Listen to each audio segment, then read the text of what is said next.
Yo, what's going on, world? Name's Raheem Flowers. And I've been having an interesting discussion with my boy right here, Sincere. And we've been talking about a lot of probably pretty interesting topics, but what I want to talk about in more particular has to do more with the state of hip hop. In this instance, and you're more than welcome to interject, buddy. No doubt. But yeah. Lately, I just been thinking about just the little Yachties and the Uzi Verts and the famous Dex and the whole double XL freshman covers, and even guys like Rico Reckless starting to garner more clout. And I'm thinking to myself, the thing is, hip hop, it's not that hip hop is dead. Hip hop is just too much it's way too much over the place. Because you do have a lot of great albums that came out of this decade. Whether it be Kanye's My Beautiful Dark Twisted Fantasy, whether it be Kendrick Lamar with Section 80, Good Kid, Mad City, To Pimp a Butterfly, Joey Badass, 1999, Peep the Apocalypse, A$AP Rocky's albums like At Long Last A$AP and Live Long A$AP, his first out mixtape, I believe, and the list goes on.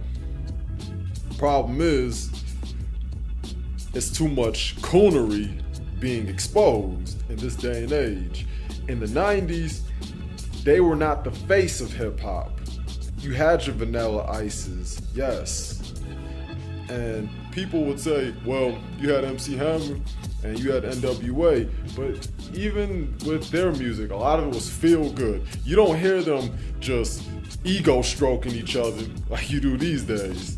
Niggas want to talk about shoot a op, fuck a thought, and they want to go on and ramble about how much diamonds and rollies on their wrists like Meek Mills, and then not even that, just that.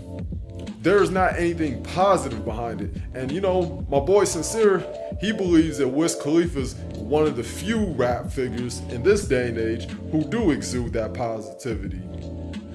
I mean, look, not everybody gotta be a Jay Electronica. Not everybody gotta be a Nas. Not everybody gotta be Common or Black Thought or the Wu-Tang Clan. But these niggas sound incoherent. These are lean sipping, tight pants wearing,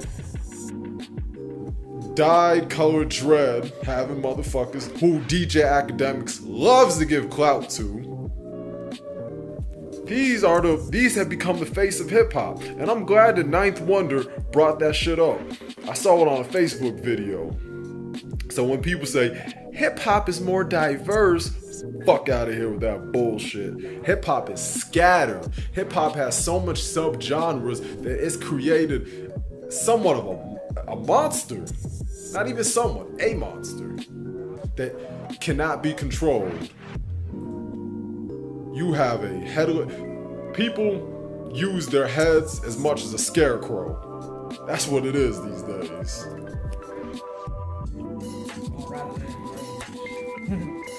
Anything you want to say, buddy? Well, while he's pondering his thoughts, I'm just gonna give my overall take as I've been doing. Like, when I see Vlad or DJ Academics or Charlemagne the God, they go and expose them. And yeah, this is what Charlemagne would say. I always get people the donkey of the day, and I been calling out these dudes who are whack. So you can't apply that to me. Nah, you can say that to somebody on Hot 97. But you can't say that to me, because I've been going in on these rappers. Did everybody forget when I went in on Drake? Yeah, you went on Drake until he bought you those bottles, Charlemagne. Haven't heard you say anything about him since. Not even critical. Ain't about being negative. I haven't heard you say anything critical about him since. Taking pictures with him now? Interesting. That sounds like some whole shit. If you can be bought like that. But Charlemagne, you're the same one who said that you can't wait till you sell out, because you can't really sell out if you don't buy in. That was your whole logic behind selling out. Which is why hip hop is in shambles, because when you got Negroes like Charlemagne being one of the main motherfuckers who are exposing him, Vlad, academics, Hot 97. I mean, Ebro does his trolling and he does his antics, but I am thankful for Dead End Hip Hop. Yes. Shoot, even Fantano gets more respect in this regard than these niggas. To me. And I also want to speak about the whole friction with Yachty and Pete Rock. Like, there's a lot of ageism being involved in the hip-hop community, but hip-hop is starting to get up there in age. Coming to 2020s, it will be half of a century, 50 years old. Yes, because hip-hop's been out since, I believe, 1973. Don't quote me on that.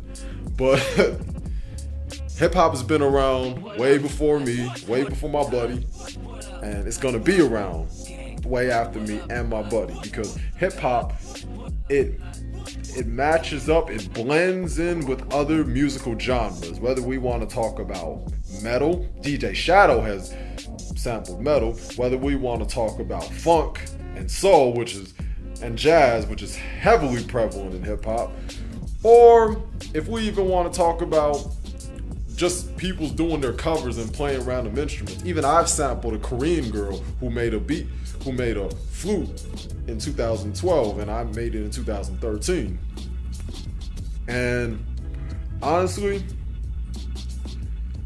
when I see all this happen, I say to myself, hip hop could be in a great position like it was in the 90s, but people need to start being more objective with themselves. And that's why I like when people like Kendrick Lamar made I Love Myself. People don't love themselves enough. Just because they may be caught up in ego, that's not real love. That's just niggas trying to look for approval and trying to simp over some broads who don't give a fuck about them.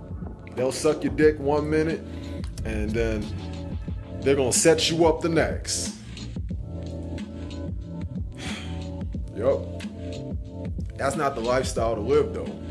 But that's the lifestyle that people want to take. You got NBA players trying to be rappers. Yes, you had Shaq, we know. And shoot, you even had figures in the WWE, WWF, and wrestling, like John Cena doing his rap thing. And Allen Iverson shows respect and love to the hip hop community. And ain't nothing wrong with being a fan. I've learned to become more of a fan of the culture rather than the artists themselves these days at 24 years old. I mean, at this point, we need to curtail the politics, because honestly, I think Jay-Z, Sean Carter, is one of the major contributors to the ultimate downfall of hip-hop. Jay-Z, P. Diddy, and the South. Mainly and namely Atlanta. Even though you had your Dungeon Family, Outkast, Goody Mob, yes, people are Ludacris, and people would say T.I., especially back in the day, like, yes, you had, I'm not saying, and Killer Mike, you had your bunch. So before any of you niggas even try to say that to me, I'm well versed in this hip hop shit. But we have to look at it from a collective scale. I look at it like this. If you got a school and the test scores are low, let's say if you had a class of 20 and 15 people have low test scores and 5 people test high, it's a fairly high. Can't you presume that you could say that class or school as a whole test is bad just because you have a few? We're not questioning whether they're smart or stupid. But we're talking about just things objective, things that you can see, things that are out there that can't be ignored, empirical evidence. But too many people have this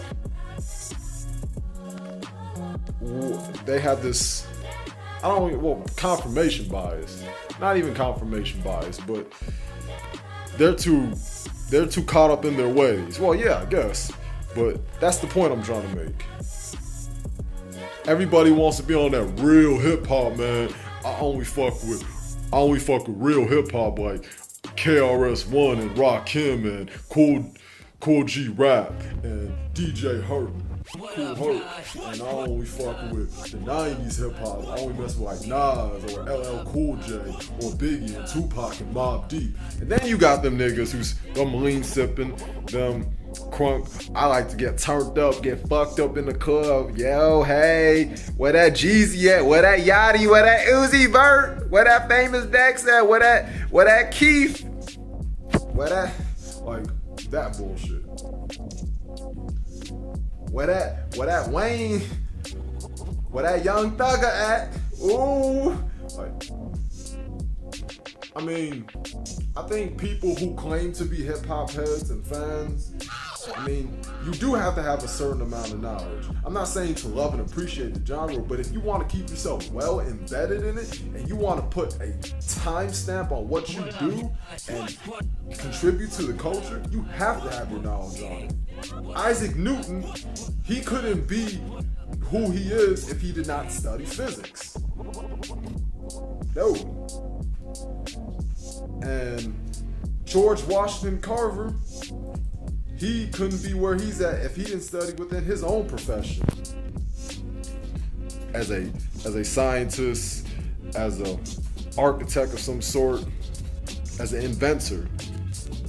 But see, there don't gotta be no rules in hip hop. We wanna play this little relativist game. We wanna do this fuck shit all day, all night. And watch hip hop become more and more decrepit. You see hip hop's on a cane right now, it's gonna end up being on a stroke. So niggas, stop stroking your egos, just be a little bit more honest about the state of hip hop.